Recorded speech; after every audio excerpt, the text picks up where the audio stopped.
nihility or nothingness. Buddhism denied those two extremes. Also deny materialism or idealism about your thoughts or the material world, not to cling to those two extremes, or like or dislike, because you become biased when you have, even if you dislike, it's bias. So everything exists nothing exists independently, but depend on other cause and effect, like we showed you the 12 links. So the cause and effect and interdependence.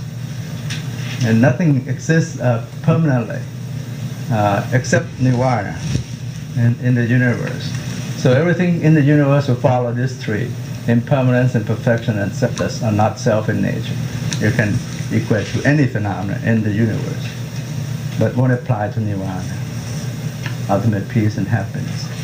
And about 9 months after his enlightenment, the Buddha, on the full moon of the third lunar month, he gave this Patimokkha Sutra. There are 4 miracles happened that day. Full moon of the third lunar month. It happened only once in Buddhism. And 250 monks came unannounced to meet him, no previous appointment. All of them were full enlightened ones. All of them were ordained by the Buddha himself. He gave the first sermon, not the first, this sermon, Patimokkha, which is about the fundamental principle of Buddhism. There are 3.5 parts in there. This is the second part, deal with avoid doing bad deed. That's the first rule. Second, to do good deed. And the third, to purify your mind. Purify your mind is unique to Buddhism, to gain insight into seeing things as they truly are, true nature of things. Avoid doing bad deeds and do good deeds are common in all religions. Insight meditation, by the way, is unique to Buddhism as well. This becomes Dhamma Day because he laid down the principle of Buddhism. And that was the second part. First part, he talked about the ideal goal of life is Nirvana, ultimate peace and happiness. And the true strength is based upon tolerance or khanti. And priest who kill or harm others is not a peacemaker, because they should be compassionate and willing to help others, being a saint, so not to take advantage of them. And the third part, he gave the guideline for peacemaker. It means called samana. It could mean the priests, the monks, and so on too. One, not to harm others verbally. Second, not to harm them physically. Third, to observe discipline, observe the moral codes. And fourth, be moderate in consumption. And fifth, go in the quiet and peaceful environment, so that you can do, that's the half part of the sutra after the third one. So to train oneself to a deep understanding of the inner peace and gaining insight, wisdom. We have this wisdom that we covered up with our own bias. We never get a chance to show it up. So there's difference and similarity. Buddha said, all beings are but companions of birth, aging, sickness, and death with no exception. And this has been supported by, in year 2000, the Human Genome Project has been completed.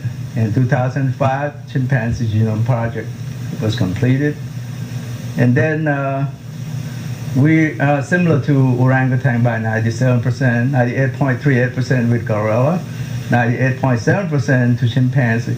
In fact, we are closer to them than chimpanzee to the gorilla. So they banned all the experiment in chimpanzee. Okay. And we are all, you and me, are 99.9% similar. If you're 100%, you're identical twins, but we are not, so really 99.9. Right. And in Law and Order, you can see one of them, the black guy was making comment in that, the leading actor, I forgot his name. He said, we have a skin deep difference, and this is how it is inside, and that's skin that he's holding on. We're skin deep different. Inside we are the same. And because we have this 4 nucleotide, A, D, T, C, G, adenine, thymine, cytosine, guanine, which are the backbone of the DNA genome, and we share like 95% with the dog, C. elegans, that's a worm, microscopic worm, 74%. Bananas, 50%. Wow. Daffodil, 35%. And we thought we were great, we know how to invent tools, but macaque know how to use rock to crack nuts. Orangutan know how to mimic, to use boats. And the gorilla know how to use stick to probe the depth of the water. And chimpanzee use a stick wet with their saliva, and fish for termites. And we build a concrete jungle around the real forest, the Central Park, and we'd also tear it down at will, with the ill will at 9/11. That's why the Buddha said, craving, worldly subscribe to craving and concepts or for pleasure and pain. And that's on one of the Oprah program recently, showing about the hate crime in America. And 10 years later, people who did that come to confess and say, nature created mankind equal. But it is human who make the difference. That's why the Buddha said all being a companion of birth, aging, sickness, and death with no exception. And he saw the Buddha nature in everybody. And he taught this for holy abiding, a virtue of divinity about loving kindness, compassion, sympathetic joy, and equanimity. And Buddha nature, he said, or Buddha sees, is in everyone, regardless of age, sex, race, nationality, literacy, dialect, profession, even religious beliefs. So we share this intuitive wisdom in ourselves. The Buddha taught for 45 years. He was at the age of 35, taught for 45 years, the same thing, the scripture and so on, followed the same principle. And he passed away at the age of 80. And this is the monument that, again, King Asoka the Great has built. And this is the subsequent one, not the original one. And at his deathbed, he said, perishable are all component things, or composite things, which include us. We are like not one solid thing, we are composite or compounded things.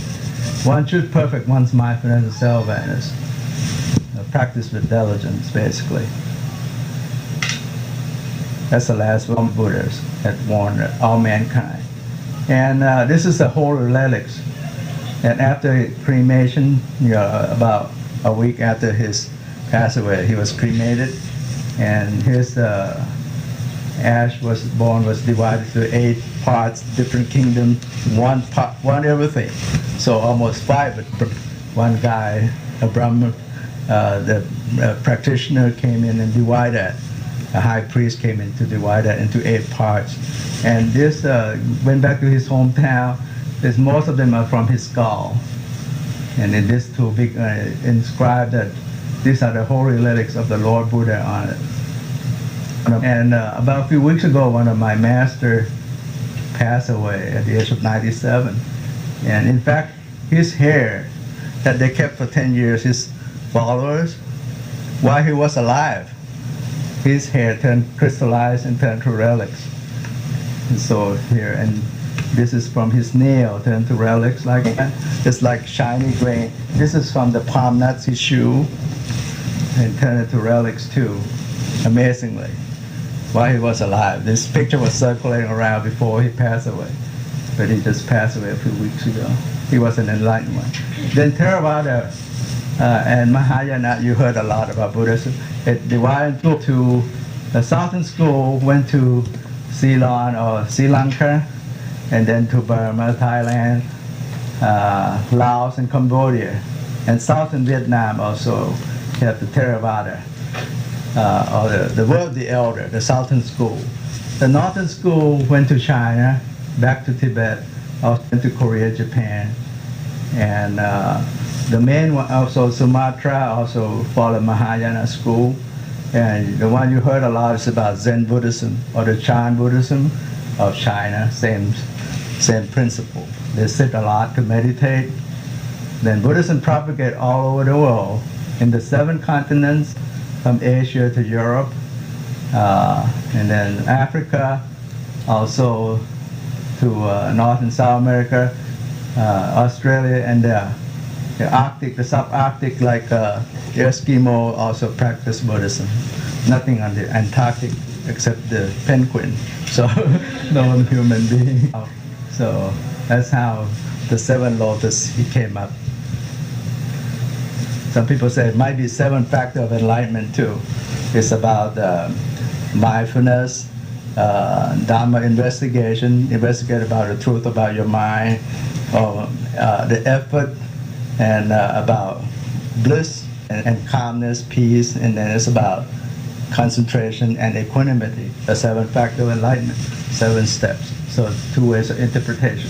The basic 5 precepts that most Buddhists observe as a layperson, this is easy to observe, like refrain from killing, including human and animal, from stealing, no sexual misconduct, no lie, and no intoxicant. These four was included in by the World Parliament of the World Religion into the global ethic. I think Dr. Upton was familiar with that. It was back about 1997 or something? 93. 93, that all the world religious leaders came to meet in Chicago and came up with this common goal. So monk would observe 227 precepts, including practice celibacy and no solid food afternoon hours for the Theravada monks. Buddhism make a lot of distinction to see conventional world or conventional truth and ultimate truth. Make a distinction between the two. Like this dog has it's a pedigree of $500 dog, and then have on him jewelry worth $145,000. So to the dog, this is nothing. Not edible even. so it's a lot of value there, but mean nothing. This is what we call conventional truth that we cling to. The worldly phenomena that's positive if you like, negative or dislike, about fortune, gain, misfortune and loss, fame, promotion, obscurity, demotion, praise, gossips, happiness, unhappiness that we crave and cling to because we trap in our thoughts, biased thoughts. And these are but conceptual process, perception. They're not truly, it's but suppositional concept that we can subscribe to. And this is the mass that you saw. It kind of exemplify how we really react to our world. Like you have greed, you're drooling. You hatred, your eye turns green, turn to fire. And delusion, like you thought the girl would love you, and so on. So this basis of sensual desire, like and dislike, is rooted in your thoughts. Once you think of it, it sneaks in there along with the thoughts. And so we burden ourselves with greed, hatred, delusion, with our biased thoughts there that taint our mind. And we're trapped and become the slave of your own thoughts. You burden yourself. The more you acquire, the more burden you carry. And sometimes it gets you, it kills you, overwhelmed. This is the cause of suffering from craving, the second noble truth. The Buddha said, in reality there's no truth. It's easily to perceive physically. You can see from an infant, become a child, young child, adolescence, a youth, a young guy, middle age, and old age, and pass away. It's like another chapter of the book. You can see that, even they come slowly. But sometimes tragedy struck, then you see the big difference there. But the mind is even more difficult to perceive because it's formless and travel far in the thoughts. If you don't see it, you'll be trapped in your biased thoughts. But in reality, they are arising, enduring, ceasing as a norm. Impermanent, imperfect, and selfless in nature, the 3 universal characteristics. And this is also applied to your own self, your body and mind.